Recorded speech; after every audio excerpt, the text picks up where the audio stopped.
I have a new album out. It's called ZOOT SUIT, and it's a songs album. And though I've been putting out albums for about 20 years now, yeah, I think so. This is only the third album of actual songs I've done, because most of my other work has been in the direction of song stories, the long narrative pieces.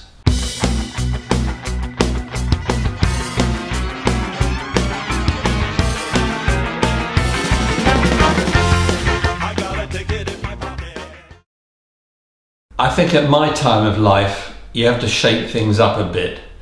And I think one of the best ways of doing that is working with different people.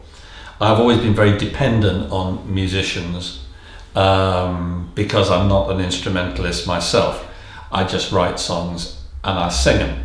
I can program drums a fair bit, have a bash at other things, but I'm not really a performer, so I like to use proper musicians.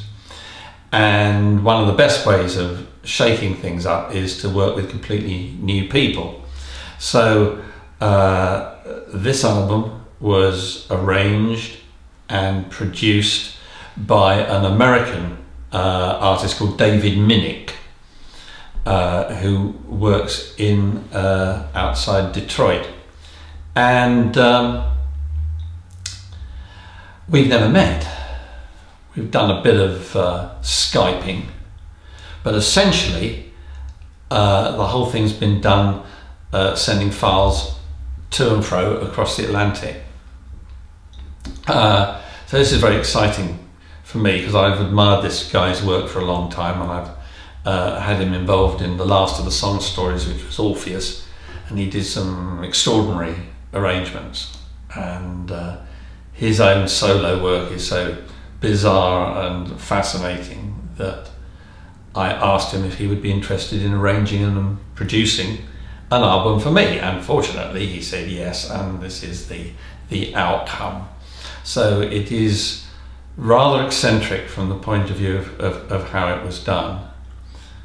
I wrote the songs, I made demos of the songs as best I can, sent those demos off to America. He picked the ones that he wanted to make into an album, because I'm engaging him as producer, so I wanted to let him have those choices. He picked the numbers to go on it, and he did arrangements, sent me rough arrangements. I'd comment, he'd change them, they'd come back. I would sing, at some stage I would sing a vocal, a final vocal, and work on that at home here in my studio. And once the vocal was right and done the way that he wanted it done, sent it back. He would add instruments, instrumentalists would come in, brass players, string players, and then he would send back mixes, and I would comment on those, and then maybe they'd be changed a bit, and then they'd come back again. So that's how it was done. Very sort of 21st century. A brief recap of my history in music, but it's so long. There's been so much of it. I guess fast forwarding, the only thing that people will be interested in is the fact that I was one of the two founder members of Van de Graaff Generator in 1967 with Peter Hamill, and we formed the band at Manchester University, and I stayed with the band for a while as drummer, but I'm not a very good drummer. And I was very keen for them to get a proper drummer, so they got a proper drummer. And we got a keyboard player, and I was thereafter rather redundant, because as I said before, I don't play an instrument, so I was really singing backup vocals for Peter, which is great. He was writing such fantastic songs. I was only just beginning to learn to write music, to write songs. So he didn't really need my help in the writing department, and I left relatively early on. Stayed on good terms with the band, who I have worked with individually and in various combinations on projects since. So that was one sort of notable thing I guess I did. The other thing is I wrote songs for Lena Lovitch, the 1980s pop diva, who I'd known for a very long time and is an old friend. And she had some success with some of the songs I wrote for her. I also wrote for songs for Not the 9 O'Clock News, the 1980s, 90s satirical TV show. And I wrote some vulgar comic songs for them. Then I went into quite a long stint of writing musicals, mostly in partnership with a composer called Maxwell Hutchins, and we did 3 stage musicals. Then did another one featuring Lena Lovitch, and I became rather disenchanted with the musical as an art form, and I wanted to try and develop another full-size art form that I could tell stories using words and music that didn't involve actors prancing about on stage. And eventually, after various mishits and trials and errors, I came up with the idea of Song Story, which John Ellis named for me when I didn't know. I thought, what am I doing here? What am I making? This huge narrative piece. And he said, it's a song story. So they've been song stories ever since.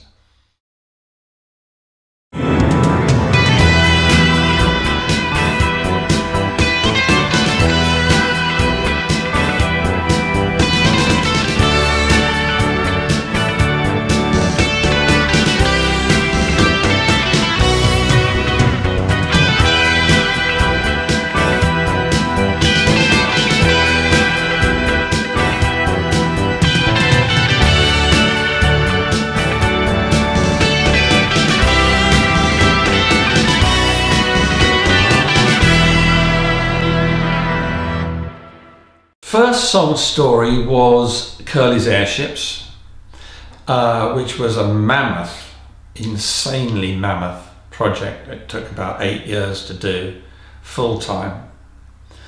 It's 1.75 hours, I think, isn't it? Something like that. 1 hour, 40 minutes. Big piece, and it's telling a story using words and lyrics. Very little speech, some little bits of incidental dialogue, overheard dialogue and so on, but essentially it's sung words, sung lyrics and rock music. And it's the story of the R101 airship disaster of 1930. Very rock and roll subject. But it was one that interests me and it seems to interest a lot of other people. It ties in with a lot of my interests in that period of English history.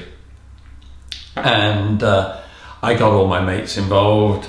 I had you, John Ellis, and Hugh Banton being the 2 principal instrumental voices on the whole thing.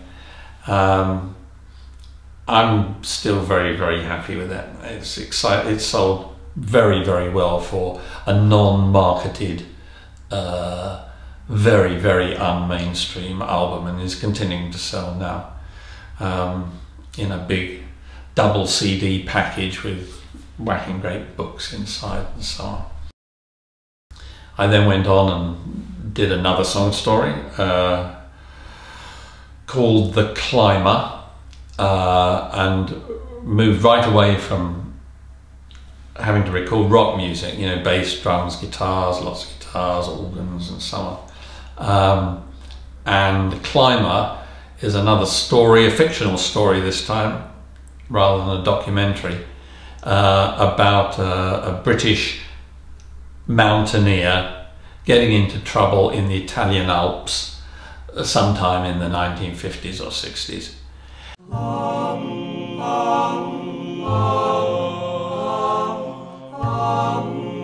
It was a cold life, I can see that now. Other people always seemed too near, their skin too close, their breath becoming part of mine.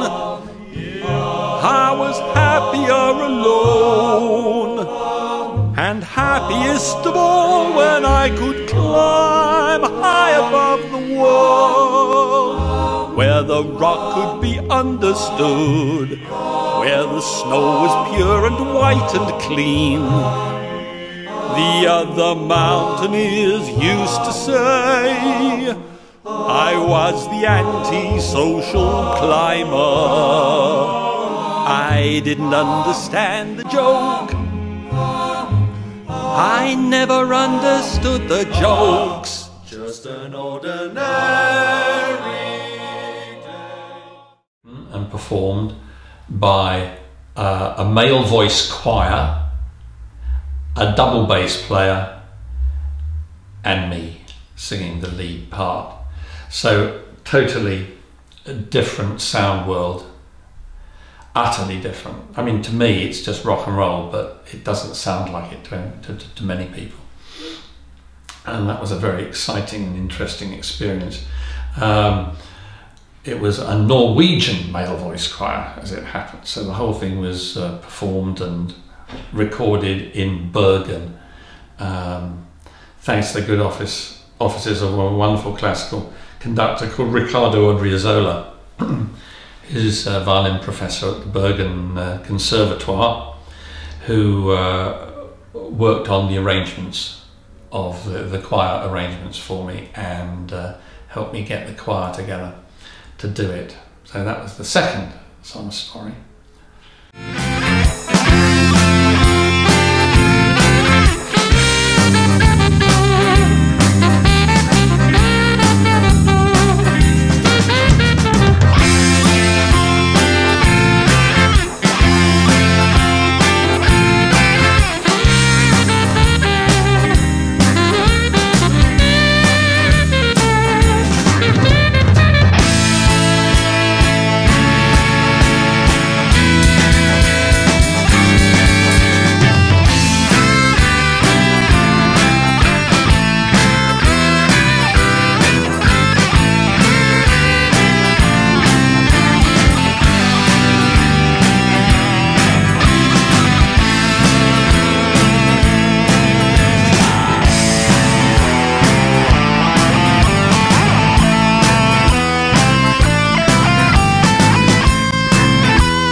The third one is Orpheus, which is my take on the Orpheus legend. And in my version of the story, Orpheus is a rock and roll superstar guitarist, which is pretty much a no-brainer. He's supposed to be the great poet of the ancient world, whose musical skills made rocks dance and animals lie down with their feet in the air. So I've made him a modern day rock musician. He has a band, he performs numbers as part of this show. John Ellis is the guitarist and produces some of the most exciting guitar solos I've ever heard in my life, so I'm thrilled with that. I'm singing to a certain extent. Lena Lovitch is Eurydice. It has about, it's unusual because it has about 6 or 7 entirely different kinds of music on it with different bands playing it. There's some There's some Spanish semi-flamenco music, there's some death metal, there's some trance dance music, there's the stadium rock of George Orpheus's band, and so it goes. So that's my third and to date final final song story. So it was after doing a whole line of these song stories in a row that I thought, well, no, time to do a songs album. Pop music.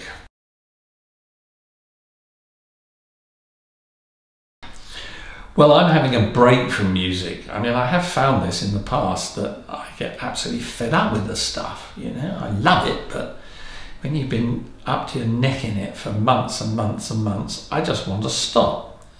I did that after Curly's Airships, and I wrote a massive book on paranormal phenomena, something that interests me. Huge thing, unpublishable.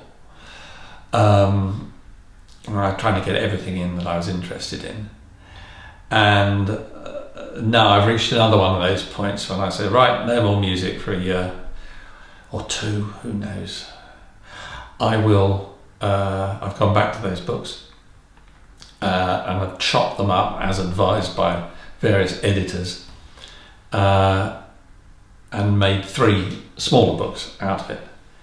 And it looks as if these are going to get published, which is very good news for me.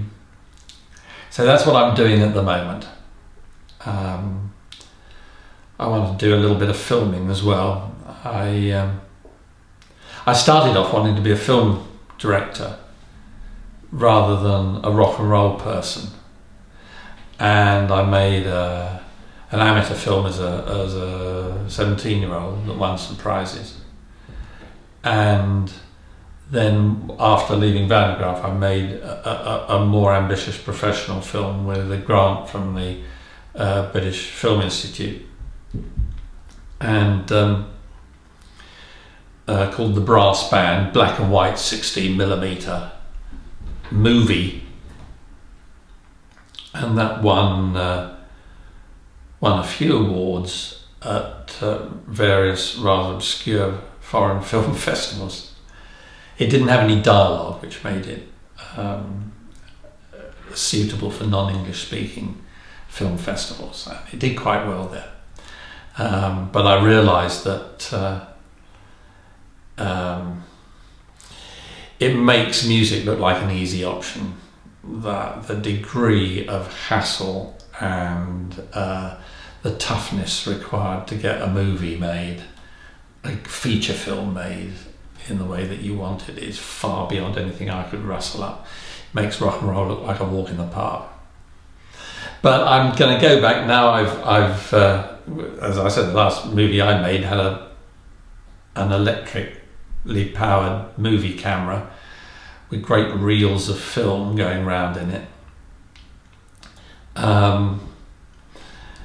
So I'm going to learn a little bit about video and make myself some strange little films.